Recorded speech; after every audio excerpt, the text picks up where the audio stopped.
I didn't see that one coming. This is the last time we're ever going to be doing this. It's completely unexpected. I mean, I audibly gasped. And then, no!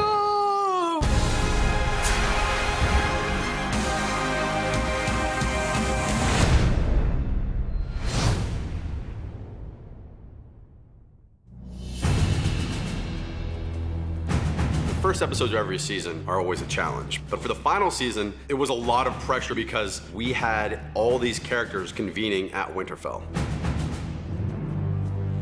We thought the rival was a way to capture what was at stake for Dany and for Jon, for Arya on the ground and for Tyrion and Varys and Grey Worm and Missandei on horseback.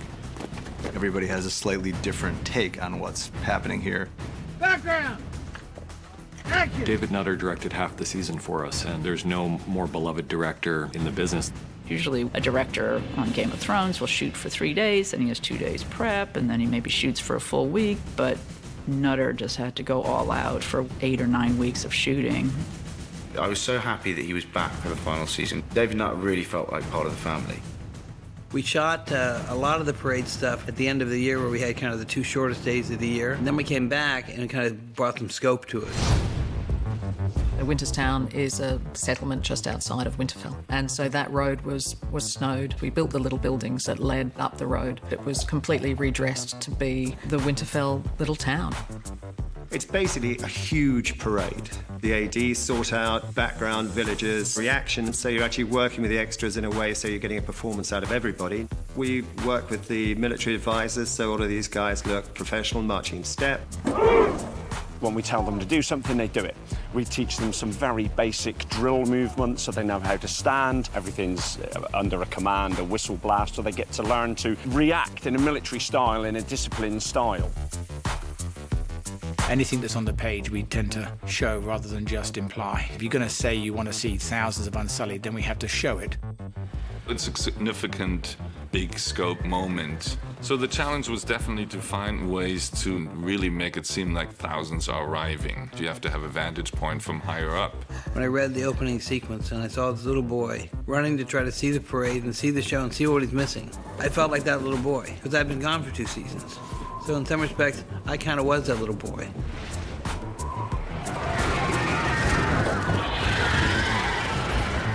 Daenerys arrives and immediately Sansa wants to make it very clear that she runs this shit. This is a tough crowd. I think Jon knows Sansa well enough now that when it comes to Dany, he knows he's going to have some difficulty. Jon is in love with her, has bent the knee, he's got googly eyes on, he's got like beer goggles on. I basically sat down with Sophie and told her, you have to remember one thing. This is your house. Queen Daenerys of House Targaryen. Thank you for inviting us into your home, Lady Stark. The North is as beautiful as your brother claimed. As are you. You're meeting the family. You want to do well. You want them to like you, goddammit. And, you're met with a stony, stoic silence. It's not a comfortable homecoming, no.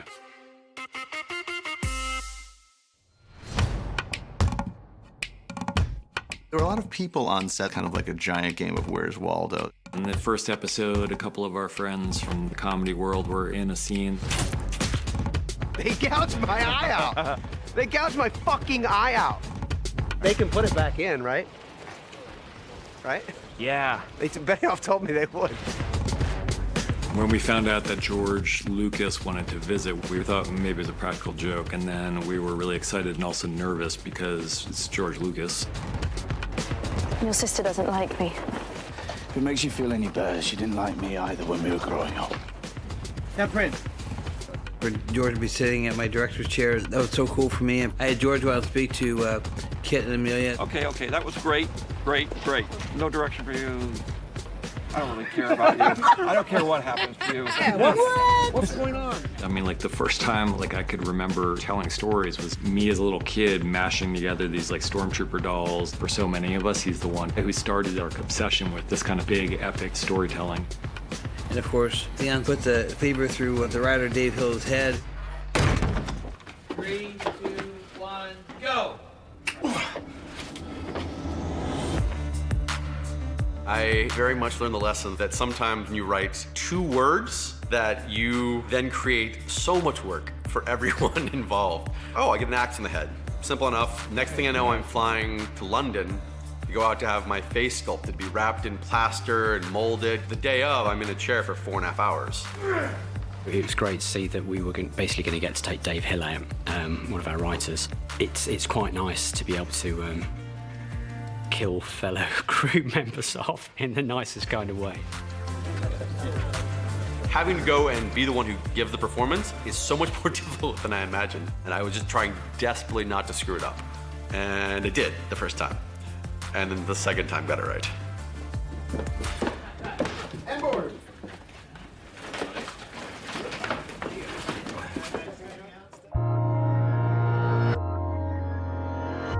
The Godswood tree is such an iconic piece of the show. To create that Godswood tree is a huge amount of effort.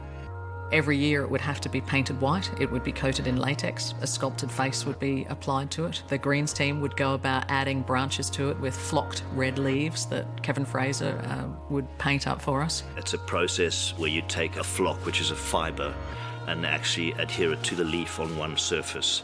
So obviously you got some quite interesting dynamics when things were lit and shot.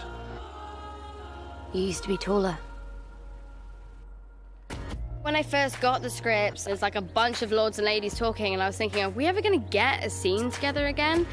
And then finally got to that scene, and I was just beaming. The really spooky thing was turning around and seeing her for the first time. And what I wanted to try and get was this kind of punch to the gut of literally turning around and seeing time having passed. You still have the sword. Needle. Needle. The most amazing thing happened. I just didn't have to do anything. Because you had 2 actors who hadn't worked together since season 1 to get a chance to show pure, true love. The one thing I've told the actors in season 8, the audience just want to see you breathe.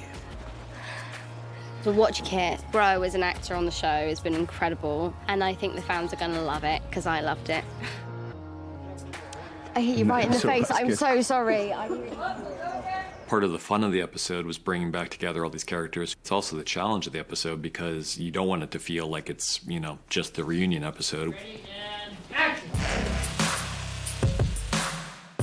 Leave him be. The Hound and Gendry, we thought it would make sense for kind of the 1-2 punch of these 2 people who would serve very, very different roles in her life. Is that command, Lady Stark?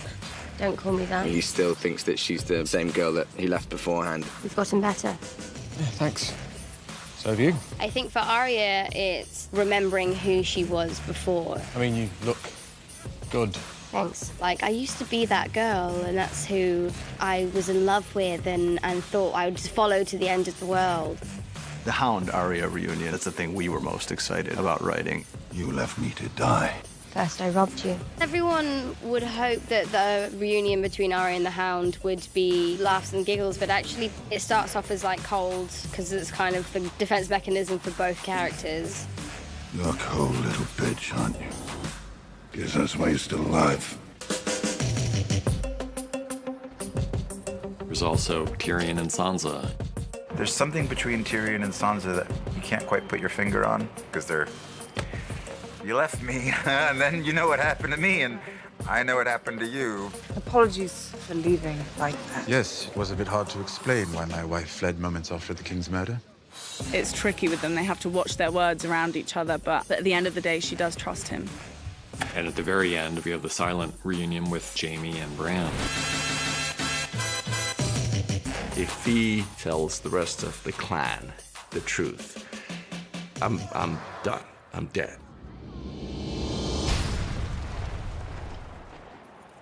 To me, I wanted to make sure that with respect to people getting back together again, those all had their credence and importance, but also I didn't want the audience to forget the fact that the impending doom was coming. Hey, camera Mark. They're coming. There's no way around it. This is a great horror movie sequence that Dave Nutter directed the hell out of. Somehow, Beric and Tormund survived falling down that wall of ice. We find that it's strangely, there's blood everywhere, but there's no bodies. Stay back, he's got blue eyes! I've always had blue eyes! Did you find anyone? The scene in The Last Earth, we have some mandala of limbs and body parts the Night King has left behind, which form this kind of pattern. And in the middle of it, we have Nedumba, who's basically pinned to the wall on a huge stake. Obviously, we know what happens to people who are killed by the Night King and the White Walkers.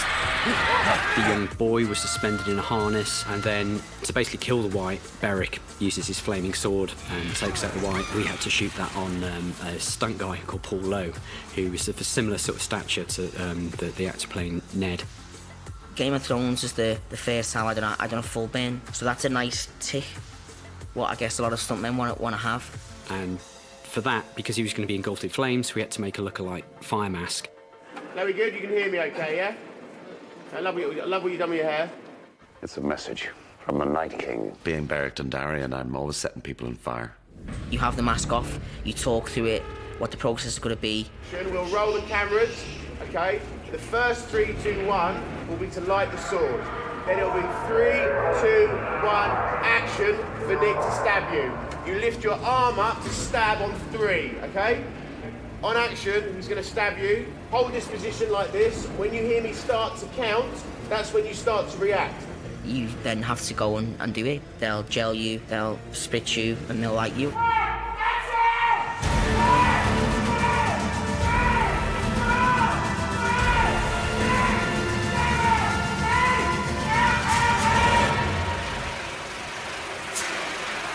You have an idea of what it's going to be like, but when I was set on fire, you've only got these little small eye holes. All I could see were little flicks in my eyes of like a little bit of red. And the first time they done it, and it went over and they put me out, and I said, was I on fire? And he said, yeah, it was massive.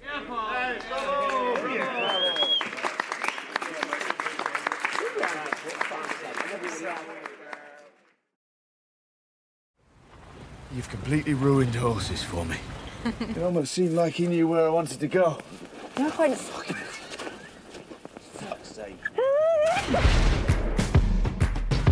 We're shooting in Iceland. Isn't it beautiful? We only have about 6 hours of light, so we all come out about 3 hours before the sun rises. Grip and electric. We had to lay about a 40-foot track. Our art department was laying down all the bones for our nest for our dragons.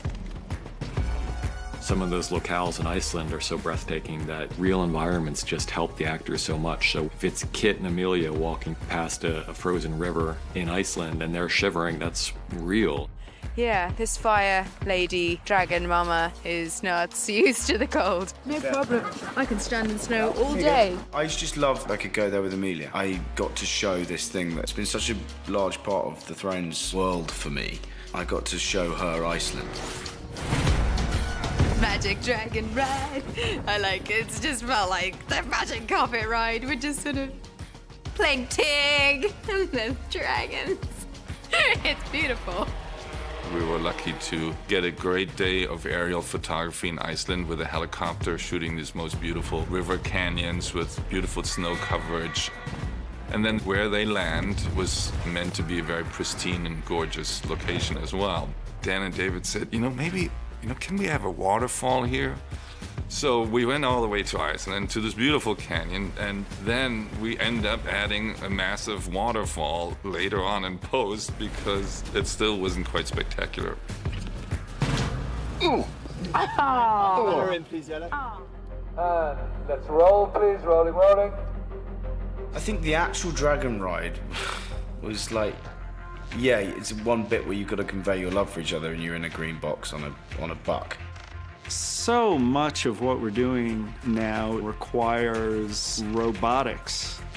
We'll start with previs, and in order to then shoot it, we'll go onto a green screen stage with a motion base, which is kind of like a mechanical bull, only in this case it's got a dragon's butt on top of it. And then the cameras are swinging around on a 3D controlled wire rig programmed to match the previs. Don't know how to ride a dragon! Buck work is not easy. I think what sums up the buck for me was there was a bit where John almost falls off the dragon, swings round really violently like this, and my right ball got trapped and I didn't have time to say stop. And I was being swung round. In my head, I thought this is how it ends. On this buck, swinging me round by my testicles, literally.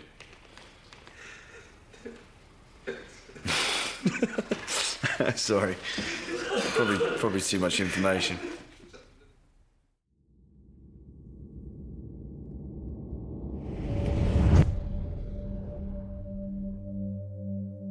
It's just way too much to take. I was joking with John of like, how do you receive all those bits of information? How do you possibly try and act that when they've got death raining down on them? And suddenly he finds out the truth about his life, that he's not a bastard, that everything he's lived by is not the case. And on top of that, that his new love of his life is his aunt. Like, I mean, I was like, oh, come on, this is an impossible task. I wasn't a king. But you were. You've always been. He wouldn't want to hurt John with it. He would only tell John that if it was the truth. If there's one thing he knows about Sam, he knows that Sam is a stickler for facts, and Sam is very literal. You've never been a bastard. You are Aegon Targaryen, true heir to the Iron Throne. The way to get round it was disbelief, like Sam's gone mad. What are you talking about? Quickly followed by it making sense and anger. You're the true king. Aegon Targaryen, sixth of his name, protector of the realm. All of it. I don't care if you're my best friend in the world, I will knock you out. How dare you tell this to me? My father was the most honorable man I ever met. Your father, Ned Stark, he promised your mother he'd always protect you. And he did. Robert would have murdered you if he knew. And the truth that Samwell tells Jon is probably the most incendiary fact in the entire world of the show. Ned Stark understood how dangerous the truth about Jon was, and that's why he protected Jon from it. You gave up your crown to save your people. Would she do the same?